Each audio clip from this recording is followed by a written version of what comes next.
He was not an ordinary king. His power did not come from any human army. His silence was more terrifying than war.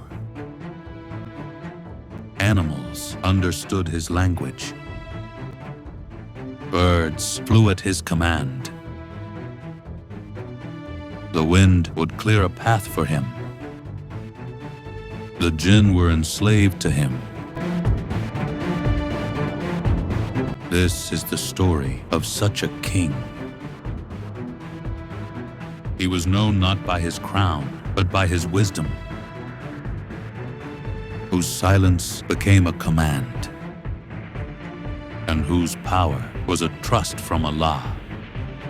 This is the story of Sulaiman, peace be upon him, a king and also a prophet. The kingdom was moving forward with all its grandeur and bustle. The birds were above, the army was below.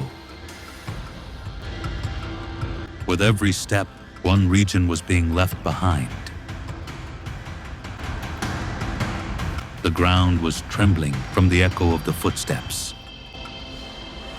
But beneath that very ground, there was another world, a colony of ants. Suddenly, the voice of an ant rang out. Everyone listen! Go back to your burrows! Sulaiman and his army are coming.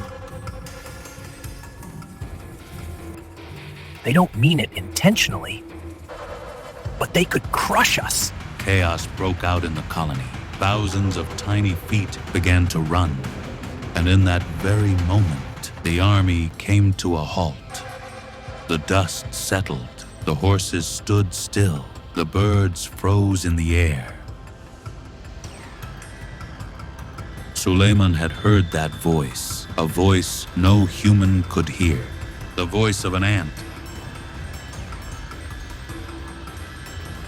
He bowed his head and said, "O my Lord, grant me the ability to give proper thanks for your blessings and to do deeds that please you." Sulaiman gave the command. The army changed its course. The army had already changed its course. The sound of the footsteps was fading into the distance. Silence returned to the ground. The ants came out again. One ant turned back and looked. Everything was safe. Then an ant gave thanks to Allah. Oh Allah, thank you. But this power did not come with the crown. Allah does not grant great responsibility all at once. First, He tests the heart, and that is why the story of Sulaiman begins with a child. This child was not born into an ordinary home. His father was Dawood, peace be upon him, a prophet and a king, one who held authority in his hands and revelation as well. Justice was his identity, and responsibility was his worship.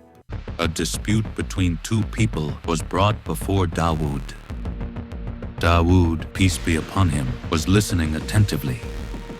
But there, a child was also sitting, who was not just listening, he was understanding Near Allah, too. the rights of both are equal. The decision must also be made with justice. Hearing this, silence fell over the court, because the matter was not simple. At night, one man's goats had entered another man's field. The entire crop had been destroyed. My entire crop has been destroyed. The mistake was not made intentionally. The owner of the field was saying, "My hard work has been ruined." And the owner of the goats was saying, "The mistake was not made intentionally." Dawood, peace be upon him, gave the verdict. The goats should be handed over to the owner of the field so that the loss could be compensated. By the standards of that time, the decision was correct. But here, Sulaiman, peace be upon him, completed the matter. He said, Let the goats remain with the owner of the field until the crop is ready again. During this time, he should benefit from their milk and profit, and when the field is restored, the goats should be returned to their owner. This judgment compensated the loss, without taking away anyone's rightful claim. Dawood, peace be upon him, understood this was not merely a child's words. This was wisdom. Sulaiman, peace be upon him, grew older. Allah granted him immense power, but along with that power, he was entrusted with the responsibility to spread Allah's message, and it was then that he came to know of a people who worshipped the sun. The sun's golden rays were descending upon the lush green valleys. The land was fertile and the air was fresh. And stretching far and wide was a realm that was not only wealthy, but breathtakingly beautiful. This was the land of Saba, the realm of Queen Bilqis. The Quran tells us there were 2 gardens here, one on the right and one on the left. The fruit-bearing trees were always laden. Canals flowed through the land, and blessings were abundant everywhere. There was vibrancy in the streets here.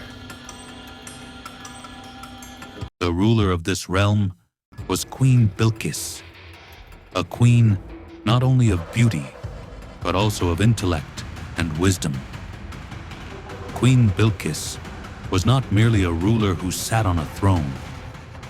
She reflected, she understood, and before making a decision, she listened.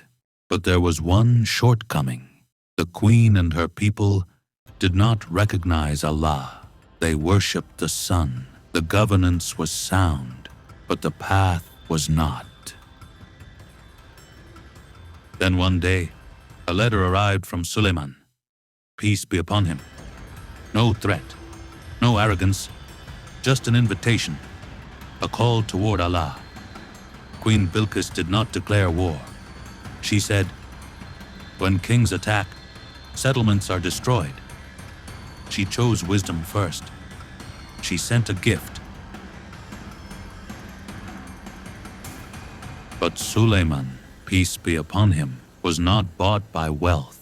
He made it clear, this kingship is not of gold. It is a trust from Allah. The queen came herself. She saw a kingdom where humans, birds, and jinn all were under the command of Sulaiman, peace be upon him. There was no arrogance here. There was gratitude.